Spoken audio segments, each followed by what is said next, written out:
नमस्कार. प्रेमाची गोष्ट या मालिकेच्या आजच्या भागामध्ये मी तुम्हा सर्वांचे अगदी मनपूर्वक स्वागत करते.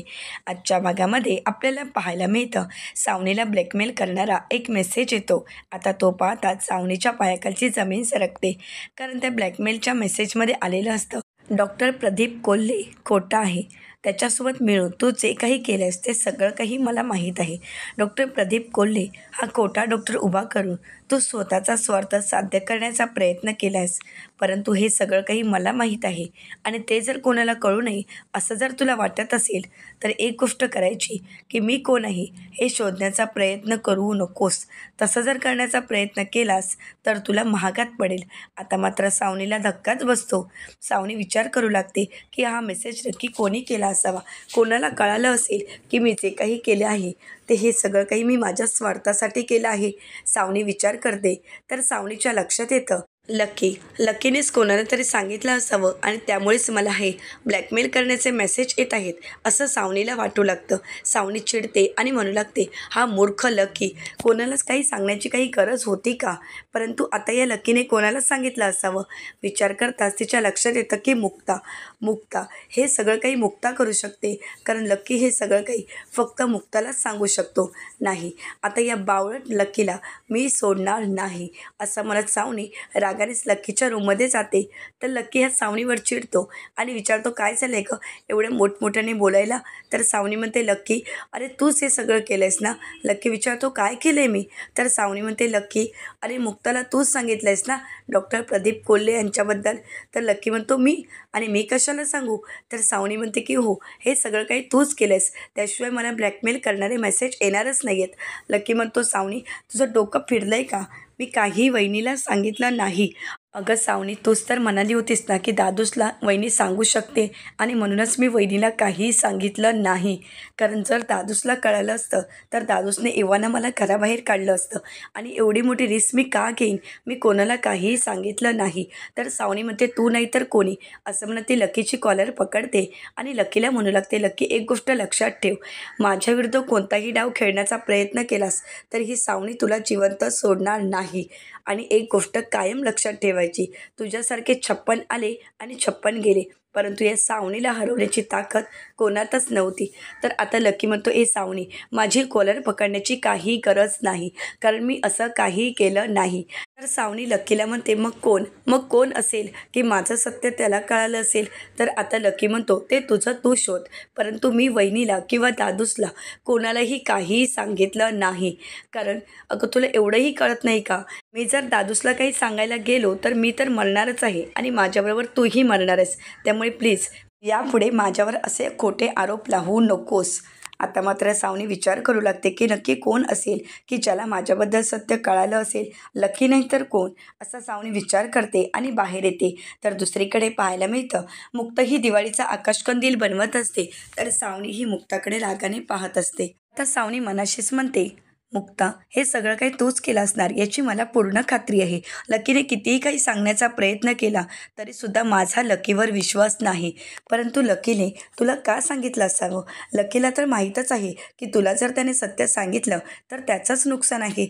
मग त्याने एवढं असूनही तुला का सांगितलं असावं? परंतु बावळट लकी तुला नक्कीच सांगू शकतो, परंतु त्याने का सांगितलं असावं याचं कारण तर मला शोधावंच लागेल.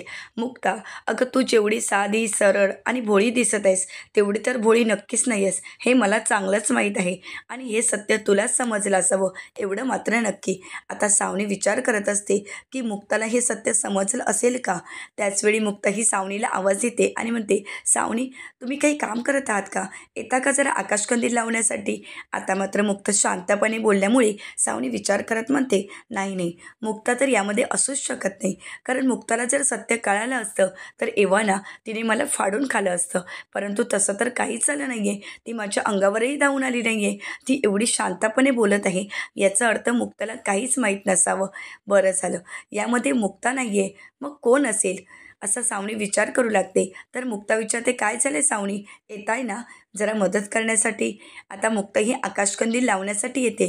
तर इकडे सावनीच्या लक्षात येतं की यामध्ये मुक्ता नाही, आणि म्हणूनच सावनी खुश होते. आता सावनी मदत करण्यासाठी बाहेर येते. तर मुक्ता ही सावनीला म्हणते, सावनी ते जरा 2 नंबरचं बटन ऑन करता का? आता सावनी बटन ऑन करताच आकाशकंदील अगदी उजळून निघतो आणि म्हणूनच आता मुक्ता ही सावनीकडे पाहत म्हणते, बघा ना किती छान दिसतोय आकाशकंदील. अहो मला तर वाटलं होतं की हा असा उजळणार की नाही, आता बघा किती उजळून दिसतोय. नाहीतर मगाशी तर पूर्णपणे रंगच उतरला होता. आता मात्र सावनी विचार करू लागते, कारण मुक्ताने हा टोन सावनीलाच मारलेला असतो, परंतु सावनीला मात्र काहीच कळालेलं नसतं. आता आकाशकंदील लावून झाल्यानंतर सावनी विचार करत तिच्या रूममध्ये येते. सावनी विचार करू लागते की यामागे नक्की कोण असेल. परंतु त्याचवेळी आता सावनीला दुसरा मेसेज येतो, की जो मेसेज वाचताच सावनीच्या पायाखालची जमीन सरकते. सावनीला पुन्हा एकदा ब्लॅकमेलरचा मेसेज आलेला असतो. त्या मेसेजमध्ये म्हटलं जातं, सावनी तुझं कारस्थान अजूनही मी कोणाला सांगितलं नाही आणि कोणाला सांगू नये असं जर तुला वाटत असेल तर मी जेवढी रक्कम सांगत आहे तेवढी रक्कम घेऊन मी सांगत असणाऱ्या पत्त्यावर तुला यायचं आहे. तू जर पैसे घेऊन आलीस तरच मी तुझं सत्य कोणालाही सांगणार नाही. आता मात्र सावनीला धक्काच बसतो. तर सावनी मनाशीच म्हणते, नाही मी हे पैसे देणार नाही, कारण आता तर नक्की आहे कोणीतरी हे सगळं काही मुद्दामच करत आहे. माझ्याकडे असणारे पैसे काढून घेण्यासाठी हे सगळं काही नाटक केलं जातं, ब्लॅकमेल करण्याचा प्रयत्न केला जात आहे. परंतु ही सावनी एवढ्या लवकर कोणासमोरही झुकणार नाही. माझं सत्य मी कोणालाही कळू देणार नाही. आता सावनी ब्लॅकमेलरला पैसे न देण्याचं पक्क ठरवते. तर दुसरीकडे सागर ऑफिसचं काम करत असतानाच दरवाजाची बेल वाजते. आता सागर जाऊन पाहतो तर बाहेर कोणीच नसतं, परंतु एक एन्व्हलप असतो. सागर आतमध्ये घेऊन येतो आणि ज्यावेळी एन्व्हलप खोलून पाहतो तेव्हा मात्र त्यामध्ये वेगवेगळे फोटो असतात. आता सागरला मात्र काहीच कळत नाही की हे कशाचे फोटो आहेत, परंतु ते फोटो त्या क्लिनिकचे असतात. आता सागर विचार करत म्हणतो, जाऊ देत, कोणीतरी चुकून फोटो पाठवले असतील असं म्हणत सागर ते फोटो डायनिंग टेबलवरच ठेवतो आणि पुन्हा एकदा आपल्या कामाला सुरुवात करतो. आता त्याचवेळी तिथे सावनी आलेली असते. सावनी घाबरतच पुढे येऊन ते फोटो पाहते. आता मात्र सावनीला धक्काच बसतो, कारण सावनीला पूर्णपणे माहीत असतं की ते फोटो म्हणजेच आपण तयार केलेल्या ते एका खोट्या क्लिनिकचे आहेत.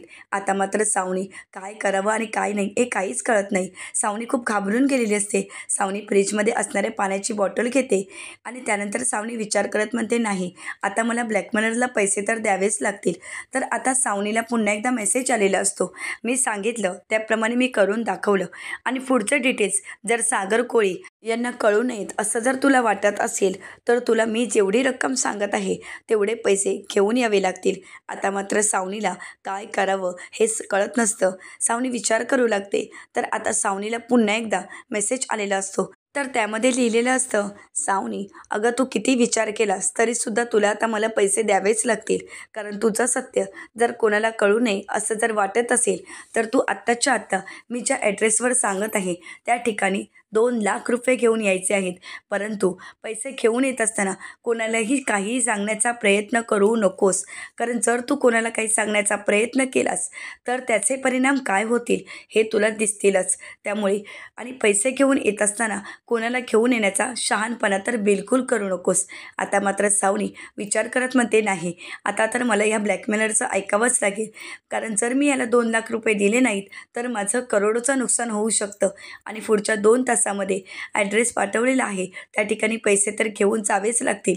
आता 2 लाख रुपये द्यायचे आहेत हे म्हटल्यावरच सावनीला धक्का बसतो, कारण एवढ्या कष्टाने चोरी करून मिळवलेले पैसे आता 2 लाख रुपये आपल्या हातून जाणार म्हणून सावनीची खूप चिडचिड होत असते. आता घाबरलेली सावनी पैसे घेऊन निघालेली असते. तर दुसरीकडे लकी सावनीला येताना पाहत असतो आणि तो मुक्ताला फोन करत म्हणतो, वहिनी तू लगेच ये, या ठिकाणी सावनीच येत आहे. आता ज्यावेळी मुक्ता येऊन पाहते तेव्हा मात्र तिथे सावनीच आलेली असते. आता सावनी इकडे तिकडे पाहत असते, परंतु आपल्याला ब्लॅकमेल करणारी व्यक्ती कुठेच तिला दिसत नसते.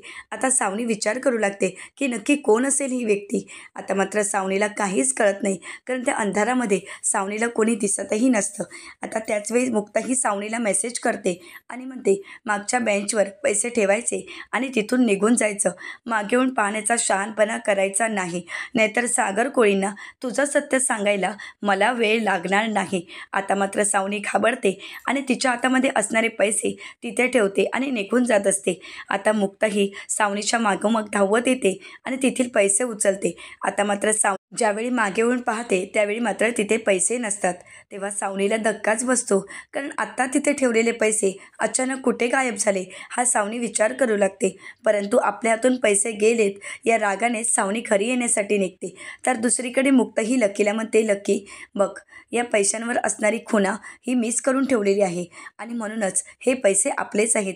लकी म्हणतो, वहिनी मग आता जर सत्य आपल्या समोर आलं आहे तर सावनीला पकडायला काहीच हरकत नाही. मुक्ता म्हणते, नाही लकी, एवढी घाई करून काहीच उपयोग नाही, कारण ती सावनी आहे. ती सहजासहजी कोणाच्याही हाताला लागणार नाही आणि ती सत्य कोणालाही कळू देणार नाही.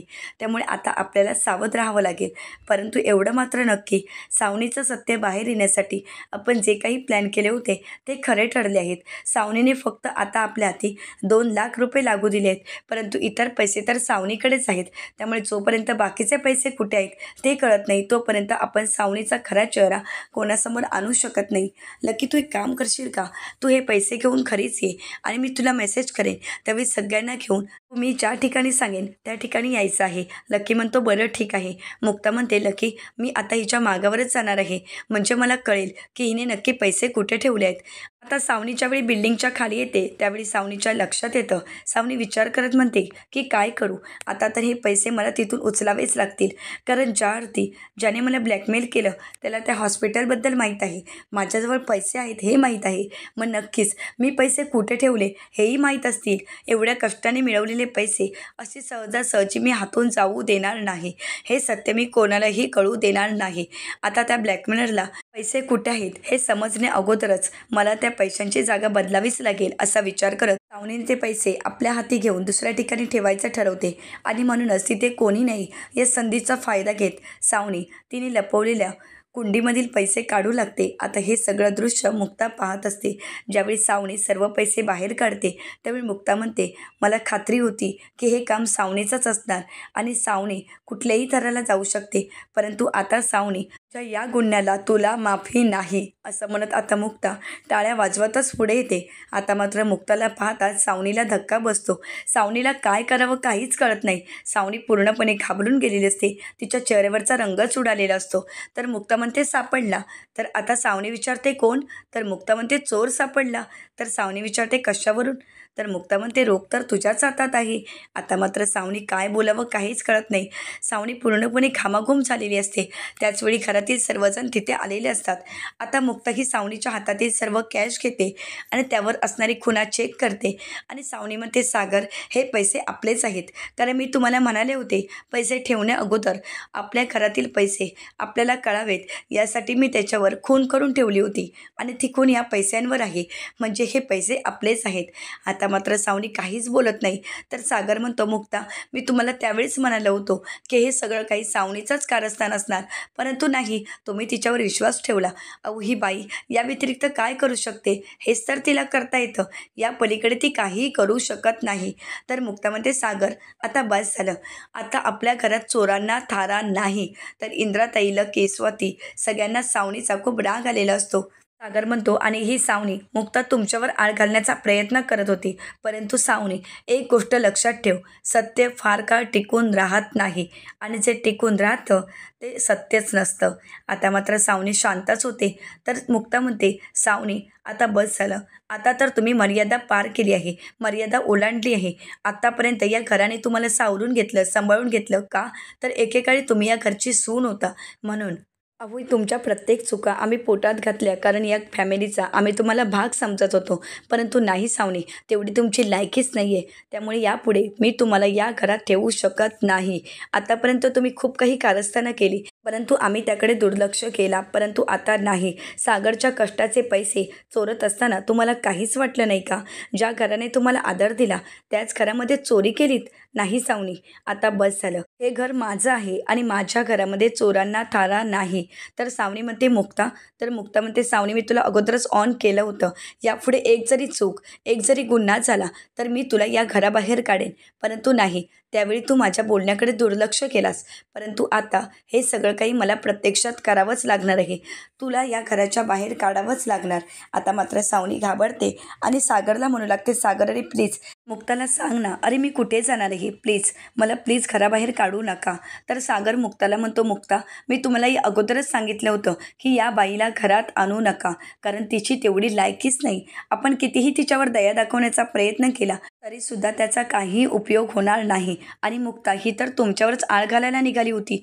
अगं सावनी, तू ही गोष्टही विसरून गेलीस का? ज्यावेळी तू कचऱ्याच्या डब्याच्या ठिकाणी पडली होतीस त्यावेळी मुक्ताने तुला छप्पड दिलं, 2 घास खायला मिळाले आणि त्याच मुक्ताला तू गुन्हेगार ठरवत होतीस. नाही, आता यापुढे मी असं होऊ देणार नाही. मुक्ता ही एक क्षणही मला माझ्या घरात नको आहे.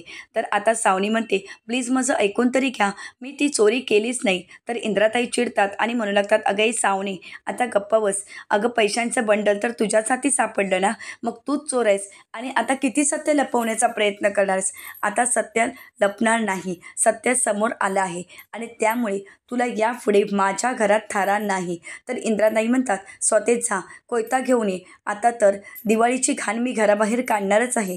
तर स्वाती म्हणते, मम्मी अगं हिच्यासाठी कुठे आपला कोयता खराब करतेस. तर स्वाती सागरला म्हणते, भाई तू एक काम कर बघू, तू आत्ताच्या आता पोलिसांना बोलावून घे. सागर म्हणतो, नाही हे प्रकरण मला अजून वाढवायचं नाही, मी पोलिसांना बोलावणार नाही. परंतु सावनी तू जर इथून निघून गेली नाहीस तर मात्र मला नाईलाजाने पोलिसांना बोलवावं लागेल. असं म्हणत सागर सावनीला म्हणतो, आत्ताच्या आता इथून निघून जा, एक क्षणही इथे थांबायचं नाही. असं म्हणत सावनीला सागरने घराबाहेर हाकललेलं असतं. तर आता सागर सर्वांना म्हणतो, चला तुम्ही सर्वजण घरी चला. आता सर्वजण घरी निघून जातात. सावनी मात्र एकटी पडलेली असते. तर पुढील भागामध्ये आपल्याला पाहायला मिळतं, लकीचं सत्य सर्वांना समजताच सर्वांनाच खूप वाईट वाटतं. तर इंद्राताई लकीला म्हणतात, तू स्वतःहून स्वतःचं आयुष्य खराब केलंस, आता कोण करणार माझ्या लकीसोबत लग्न. तर दुसरीकडे सावनी घरी आलेली असते. इंद्राताई सावनीचा हात पकडतात आणि तिला घराबाहेर काढतात. तर सावनी म्हणू लागते, नाही मला घराबाहेर काढणाऱ्यांना मी आता सोडणार नाही. तर घरातील सर्वांनाच खूप वाईट वाटत असतं. तर इंद्राताई सर्वांना म्हणतात, लकीसोबत एक व्यक्ती लग्न करायला तयार आहे. आता मात्र सर्वजण विचार करू लागतात. तर इंद्राताई म्हणतात, लकीची आरती. आता मात्र आरतीच लकीसोबत लग्न करू शकते असा सर्वांना विश्वास असतो, तरच लकीचं आयुष्य मार्गी लागू शकतं. परंतु दुसरीकडे सावनी आता आरतीला फोन करते आणि म्हणते, आरती माझ्याकडे एक खूप मोठी न्यूज आहे. आता मात्र सावनी आरतीला सत्य सांगेल का आणि सावनीच्या बोलण्यावर विश्वास ठेवून आरती लकीसोबत लग्नाला तयार होईल की नाही हे पाहणं अतिशय रंजक ठरणार आहे. आता अशाच मालिकांचे नवनवीन अपडेट पाहण्यासाठी चॅनलला नक्कीच सबस्क्राईब करा. धन्यवाद.